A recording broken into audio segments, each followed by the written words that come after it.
...2008's Jump Super Anime Tour gave us the OVA known as Yo Son Goku and His Friends Return, and while it wasn't really much in the way of story, it was a reunion of the original cast and original score in a new adventure with new animation, purely done to make the fans happy and to remember the glory days of Dragon Ball. And on the previous edition of Dragon Ball In Depth, I went into detail about the story of the creation of this special. And the popularity of the OVA among the hardcore fandom proved that there was interest in new Dragon Ball material and that some sort of a revival of the series could work. However, in 2009, instead of looking to the future, Japan had to look to the past to capitalize on the new generation of fans that were just being introduced to Dragon Ball, as well as bring people something nostalgic and different that they maybe hadn't experienced before, and that's when Dragon Ball Kai became a thing. Now, if your only exposure to Kai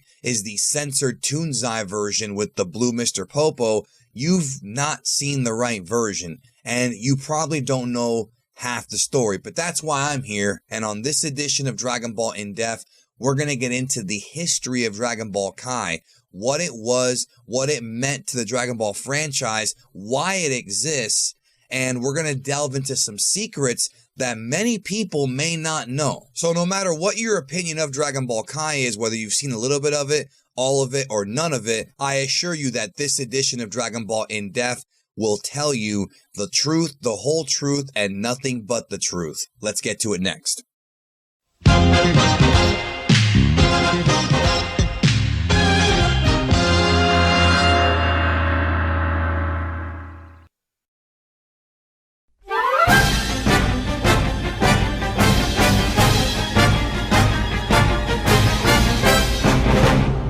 Now, logic would tell you that with the success of the 2008 OVA, it proved that Dragon Ball fans wanted new Dragon Ball stories. It proved that enough time had passed since the end of Dragon Ball GT to where the franchise fatigue had begun to wear off, which I outlined in my Truth About GT video. In an interview with Toriyama's original mentor and editor Kazuhiko Torishima, he reveals that in the late 2000s, Bandai of Japan was having trouble pushing Dragon Ball merchandise because it had been so long since Dragon Ball was a thing. And as a result of that, Toriyama, Fuji TV, and Toei were approached about doing a new Dragon Ball series to not only revitalize the franchise, but to present Dragon Ball to a brand new generation of fans. And obviously, the other companies involved with making Dragon Ball, Fuji TV, Shueisha, Toei, they all want the same thing, and that's money. But unlike what happened with GT, this time they wanted to proceed with Toriyama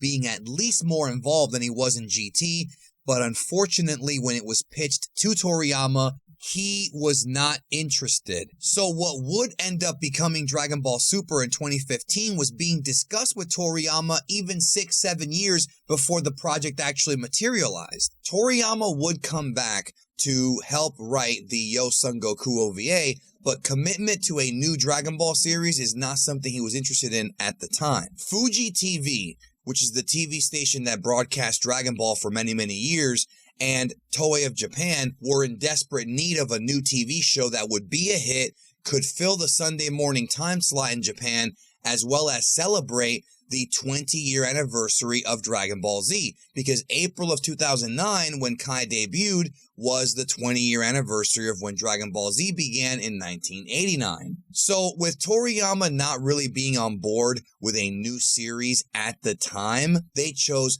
not to make the series without Toriyama, and instead of going forward, they went back to the past. Now, having reruns of Dragon Ball Z in 2009 in the Sunday morning time slot with One Piece, which at the time was Toei's huge hit, wouldn't have worked out quite as well for various different reasons. The main one being that technology in 2009 compared to the early 90s was completely different. In the early 90s, 99% of people in the world did not have widescreen TVs, and high-definition televisions were merely a pipe dream with the exception of perhaps the military. So virtually every TV show was shot in 4:3 aspect ratio, which is full screen for television. Movies were still shot in widescreen because they were shown in widescreen movie theaters. In the late 2000s, widescreen televisions and flat screens and HD TVs had become something that was getting bigger and bigger in most homes, not just in Japan, but all over the world. So something had to be done about that, but that's not the only situation that they had. The original audio masters for Dragon Ball Z with the original voice recordings had been discarded years ago, which is why the original broadcast audio has been so coveted by so many of the super hardcore fans, because Toei themselves disposed of the audio masters, and like I said, in the late 2000s, more expensive and more expansive home audio setups and home theater setups have become a thing. So airing Dragon Ball Z with the audio tapes that Toei had in their library just wouldn't have sounded clear and crisp with the new technology. Taking all of this into consideration, one of the biggest complaints or criticisms of Dragon Ball Z is that it's too long and has too much filler. So the idea kind of came to Toei Animation and Fuji TV, re-airing old episodes of Dragon Ball Z just wouldn't be special enough for what they had in mind, and doing a completely new animation, reanimating everything from scratch, would probably be a bit too costly at the time for what they were trying to do for a story that's so long and had already been told. So the idea for Dragon Ball Kai kind of came into fruition that Kai would be a recut of Dragon Ball Z. It would be referred to as a refreshed version to celebrate the 20th anniversary. And what they would do is they would take the original animation cells, the original animation production from the late 80s and early 90s of DBZ, and update it with new technology. They would digitally remaster the original footage for high definition televisions. But also, in addition to that, we discovered from community member Wasted Wisher in January of 2009 that Toei Animation would in fact be touching up and redrawing portions of the original animation to make it a little bit cleaner. And also, because of the fact that it would be broadcast in widescreen, rather than just chop off the top and bottom for widescreen, which would be a problem, Dragon Ball Kai went through a reframing process where somebody would go in and actually set up the frames so that things weren't chopped off. So they put it a little bit higher, a little bit lower, to really give you the experience of it being a new show versus one from 20 years earlier that's just being recut. Some have called this process reformatting, but no matter what you call it, they did have access to better digital technology at the time. Now, earlier I mentioned filler, and with this new Dragon Ball Z remastering or recut, it was referred to as the original Akira Toriyama cut, but that's not entirely true. When Kai was being promoted all over the world, even in the United States, a lot of folks referred to it as all action, no filler, and that's wrong. There is still filler from Dragon Ball Z's original run that was still in Kai. For example, the character of Gregory was not in the manga, but editing Gregory out of every frame that Kaio-sama and Goku were in would take an incredibly long amount of time and not even be worth it, considering that Gregory doesn't really impact the story too much. So things like that were left into the Dragon Ball Kai version. So no, Dragon Ball Kai still has filler, but the filler has been significantly cut down. And it's not just that they cut out scenes and moved them around, but it's also that certain scenes were sped up. So the series is at a much quicker pace than Dragon Ball Z ever was. Entire filler arcs were cut, like the Garlic Jr. saga, the fake Namek version of the Namek saga, the Otherworld tournament. All these things were cut from the Dragon Ball Kai run to not only adhere more to Toriyama's original manga, but also to adhere more to the fact that kids in 2009 had shorter attention spans, so the action had to be quicker and faster paced. Now, as I mentioned earlier, when it came to the audio, Dragon Ball Kai had to be completely overhauled from Dragon Ball Z. The original cast of Dragon Ball Z would have to come back and re-record everything over again for Dragon Ball Kai, with some lines being changed and things like that. And unfortunately, the entire cast could not come back because some of them had passed away. some of them had retired, but still, the majority of the original cast came back, like Masako Nozawa, Ryo Horikawa, Toshio Furukawa. There would be renewed sound effects and sound mastering, and there would be a brand new score, this time produced by Kenji Yamamoto, presumably because Kikuchi had been retired for so many years. That's what I had heard. I've never been able to confirm that, but Kenji Yamamoto was brought in to do the original score for Kai, who had been working on Dragon Ball, not just the video games, but also producing some of the songs of Dragon Ball and Dragon Ball Z for so many years. And he was a veteran of the franchise, and he was brought in to do the score for Dragon Ball Kai. Now, on March 20, 2009, there was a special event called the Co-Festa World of Dragon Ball Strikes Back at the Tokyo International Anime Fair, where we found out that Kai would have new intro and outro music. So instead of Hironobu Kageyama singing Chala Head Chala, Takayoshi Tanimoto was brought in to sing Dragon Soul and Yeah, Break Care Break. And these intros and outros would be the only thing in Dragon Ball Kai that actually had brand new, from the ground up, from scratch animation. But if you want to get technical and count the commercial break bumpers, the eye catches as new animation or new art, that also counts. And from my understanding, there were a very, very small handful of animated scenes that were done for Kai, just a few frames to make the editing process more smoothly between frames that didn't really match up with the previous cut, the Dragon Ball Z cut. So there is some custom animation, but most fans have really had a hard time spotting it, but it's in there. But there really aren't any new sequences or anything like that. But there were touch-ups done to the older sequences. This recut of Dragon Ball Z also gave Toei a chance to go back and fix some of the mistakes they made during the original run. Most notably, the Vegeta red palette from the early episodes of Vegeta. Now, I covered this in detail in a video called Vegeta's Red Hair, which was a Geekdom Quickie, where I discussed what happened. And in Kai, they actually fixed that and gave Vegeta the correct color palette and the way that he's supposed to look versus the mistake they made in the early Z episodes. But strangely enough, Nappa still doesn't quite look the way that he should. I don't know if they ran out of time or what happened here, but nonetheless, that's one major change. The other one that gets brought up is the inconsistency of Piccolo's blood color. In Kai, they change it from red to purple just to make it more consistent. I don't believe that was actually a censorship issue. You know what? Let's talk about censorship.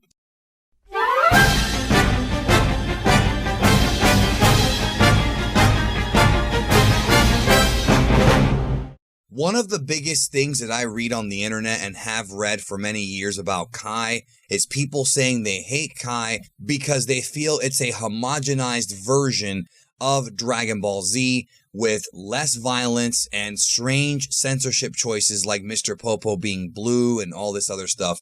So there's truth to some of that and there's falsehoods to some of that fiction.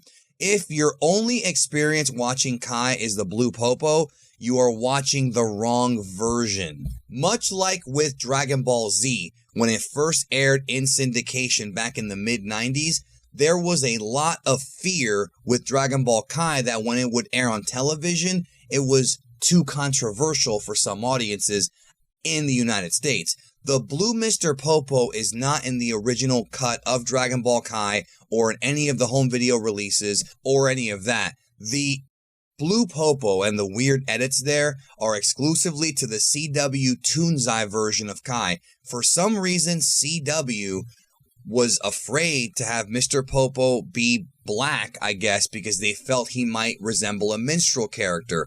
Now, I understand where they're coming from in a sense, but at the same time, Mr. Popo was never recolored in any other version of Dragon Ball Z that ever aired, including the 1996 Ocean Dub heavily censored version for syndication. So why they would be so afraid to have Mr. Popo look the way he does is very weird. But Mr. Popo himself has always been a strange figure when it came to localization. For example, in the Viz manga, they made his lips smaller. So there's always been that fear from different companies and different entities about Mr. Popo. It's not in the original version of Kai. However, one thing we have to address is with Dragon Ball Kai, because 2009 Japan and 1989 Japan were two very, very different worlds.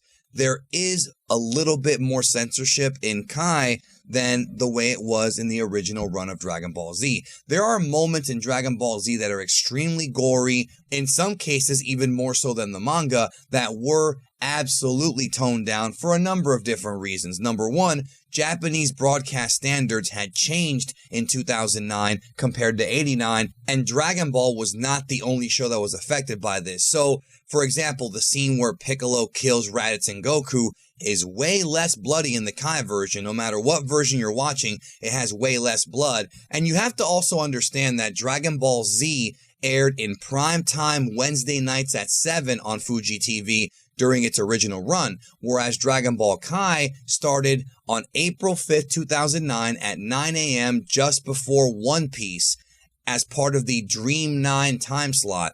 The differences between a Wednesday night primetime time slot and a Sunday morning time slot for kids is very vast, so they had to kind of keep that in mind when they were producing Dragon Ball Kai. I mean, there's still blood, but there's definitely not as much of it. So as I said, it did premiere on April 5th, and guess what show Dragon Ball Kai replaced in that time slot?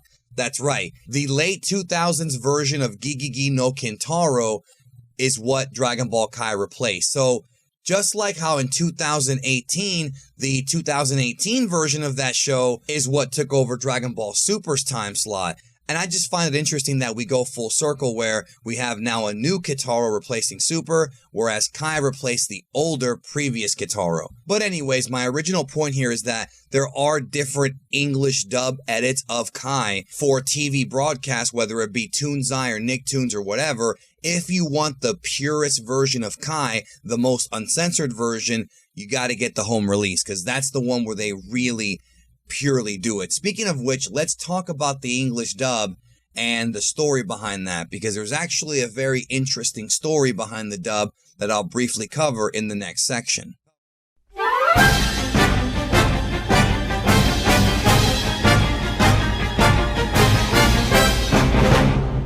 So Dragon Ball Kai began airing in Japan April of 2009, but it wouldn't just stay in Japan. Toei Animation did distribute the series out to numerous different markets all over the world, but when they did that, they renamed it Dragon Ball Z Kai for the international audience. A lot of people think that it was Funimation that called it Dragon Ball Z Kai, but no, that was a Toei of Japan decision. In Japan, it would always be known as Dragon Ball Kai with no Z. Internationally, it was Dragon Ball Z Kai, and on February 2nd, 2010, we found out that Funimation did license Dragon Ball Kai for release. Now, this was exciting for a couple of reasons. Number one, we finally got true remastered Dragon Ball Z done the right way, redone correctly with the actual correct process on Blu-ray in high definition to watch on our new television sets. And it did look really damn good. That was already exciting.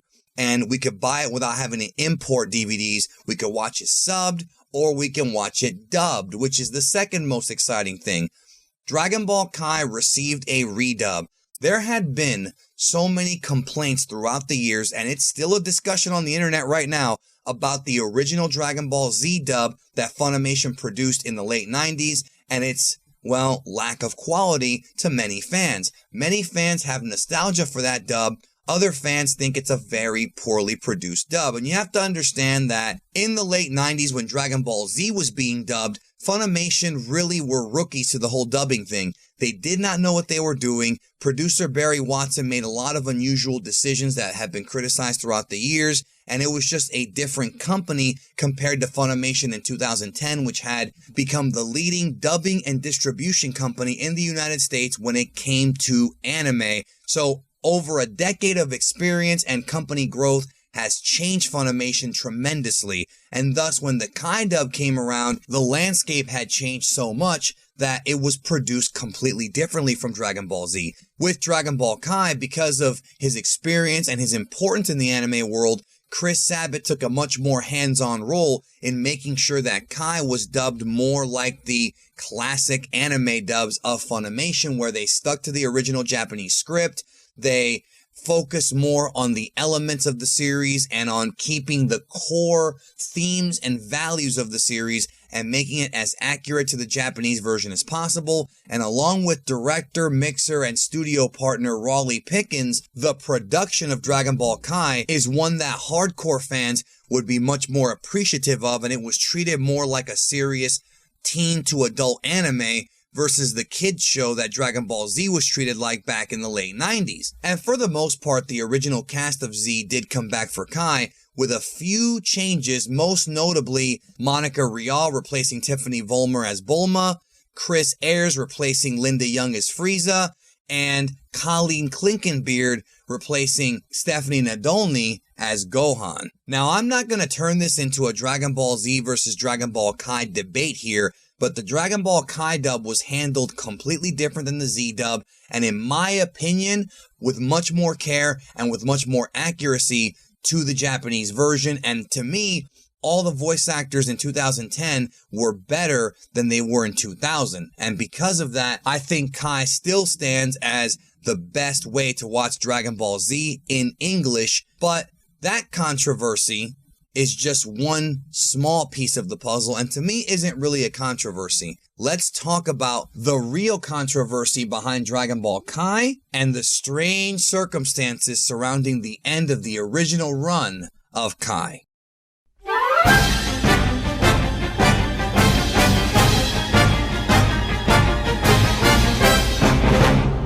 So as I stated earlier, Kenji Yamamoto was the music composer for Dragon Ball Kai, but he had been on the franchise for many years, producing not just music for the series, but also for the video games of Dragon Ball. He was no stranger to the series, but one of the things he had done throughout the years is he would essentially, for lack of a better term, take existing music, make small modifications to it, and sprinkle it out throughout his compositions. Now, for years, a lot of Dragon Ball fans already knew that he did this, but things really came to a head on March 9th, 2011, when Toei Animation posted an official statement on their page, which was somewhat shocking, but also not surprising. Now, keep in mind, there were only a few episodes left to air of the Cell Saga, but Toei made a statement where they discovered multiple suspicious musical pieces infringing on third-party rights.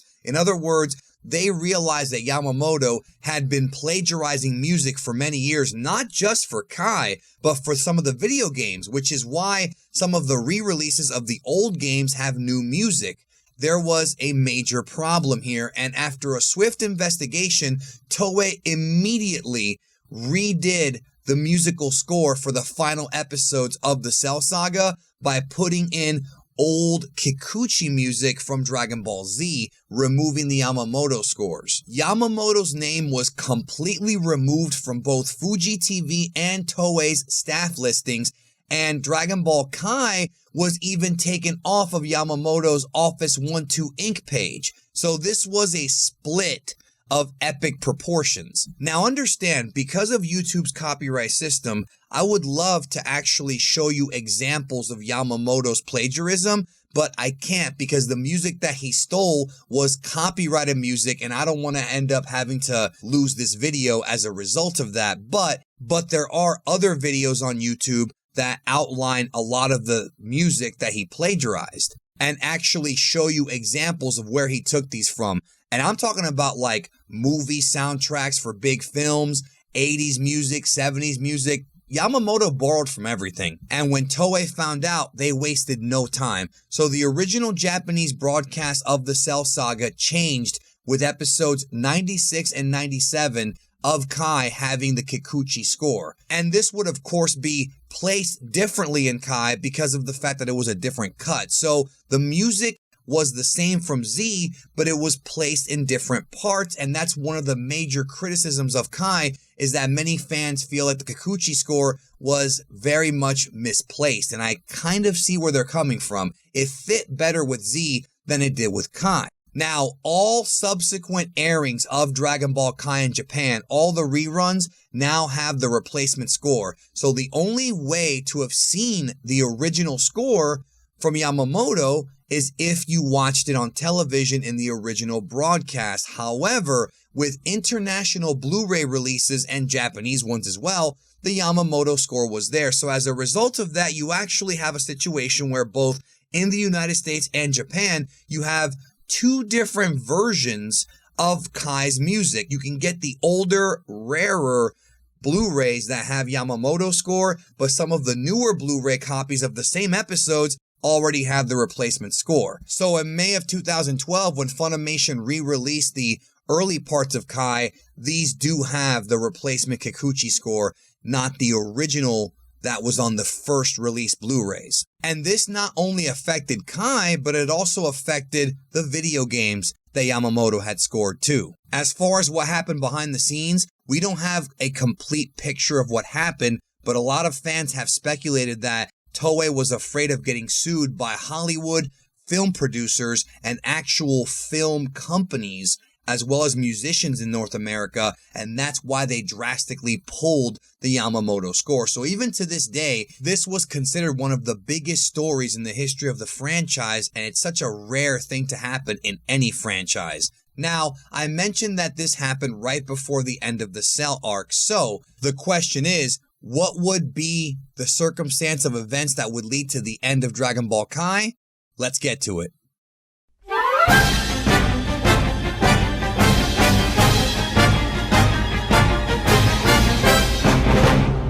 During Dragon Ball Kai's original run, there were 98 episodes produced that ended the series with the Cell arc. But why? The Buu Saga was in the manga. Why wasn't that done right away? Well, there's a couple of reasons as to why Dragon Ball Kai ended when it did. And one of the big reasons that's constantly being brought up by people is that Dragon Ball Kai had low ratings. The series average rating was a 9.4 share, with the biggest episode hitting a 12.3 and the lowest being a 6.4. But like we discussed in the Truth About GT video, in Japan, television ratings and viewership is actually not as important as many people feel, and certainly not as important as it is over here in the West. One thing that has to be remembered by everybody, which I briefly discussed in the first section of this video, is that the companies that make Dragon Ball are all intertwined together. Bandai, Fuji TV, Shueisha, and Toei, and they all benefit from Dragon Ball being successful. One of the main reasons as to why a series is deemed successful is merchandise sales.